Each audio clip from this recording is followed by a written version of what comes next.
De retour sur le plateau de Télématin, Télématin dimanche en compagnie de Julie Depardieu. Merci d'être avec nous et de Philippe Collignon. Philippe, ce matin on va parler des jardins, on va en parler avec amour puisque nous allons bannir les produits chimiques et notre jardin va être heureux.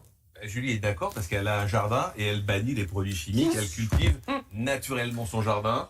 Mais j'ai quand même plein de limaces. Ben oui, mais tant pis. mais on pratique un peu le côté fainéant dans son jardin. Il faut laisser la part aux autres, c'est-à-dire la part aux limaces, la part aux Aux pucerons. escargots, ils étaient là avant nous. Exactement, il Les faut vers leur... de terre. C'est comme la part des anges, vous savez, pour une certaine boisson, il y a quelque chose qui s'évapore pour les anges, mais c'est pareil pour le jardin. Alors, ce qui est intéressant dans le jardin, c'est qu'aujourd'hui, il n'y a plus de produits chimiques par définition.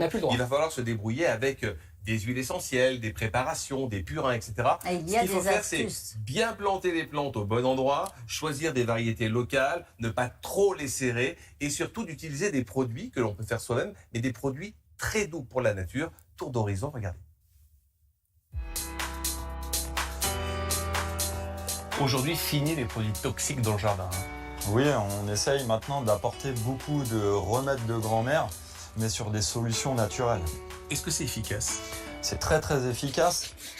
Il y a quoi comme possibilité? Donc vous allez retrouver ce qu'on appelle les purins qui sont commercialisés, donc purins de prêle, purins d'ail, qui servent à tout ce qui va être maladie cryptogamique, donc ce sont les champignons liés au végétal.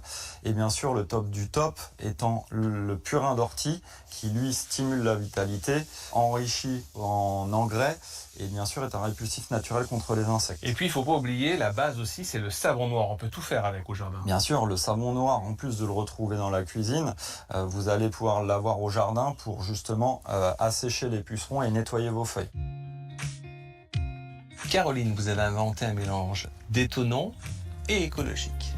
En fait, j'ai travaillé pendant plus de 10 ans auprès des agriculteurs, notamment des viticulteurs, et ensuite dans les plantes médicinales.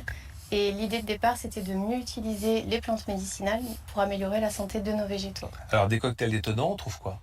Par exemple, vous avez le mélange ortie, bardane et pissenlit qui va stimuler la croissance des plantes. Et vous avez le spray prêle ail éteint qui, lui, va aider la plante à lutter contre tout ce qui est insectes nuisibles et maladies.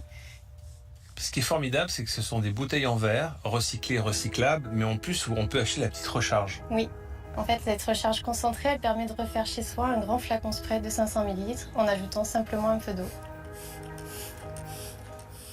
Il y a Julie qui a regardé Ah, on a tout scrupuleusement. essayé. Ça sent bon, là, il y a des effluves, c'est super. Alors, une astuce, Philippe.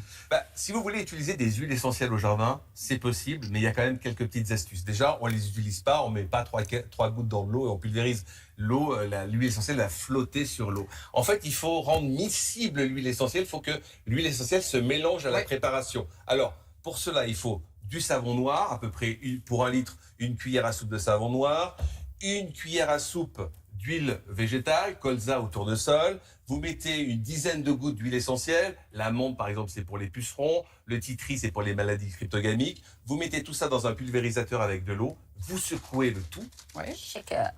et vous pulvérisez. Et ça marche. Et vous pulvérisez la tige, la feuille, sur la feuille, sous la feuille, évidemment, partout. Vous Et- connaissez la technique, Julie, ou vous l'avez découvert? Bien sûr. Oui, Ah non, vous mais la connaissez. pulvérisation, oui, mais Ah vous ouais. dire que je la fais tous les matins, non, mais je le connais. D'accord. Et ça sent Donc- tellement bon sur ce Et ça plateau sent bon. parce qu'on Alors, a tout ne essayé. faites pas en plein soleil, faites attention aussi au retour des huiles essentielles sur vos yeux. Si vous n'avez pas l'habitude, mettez des lunettes. Oui, de protection.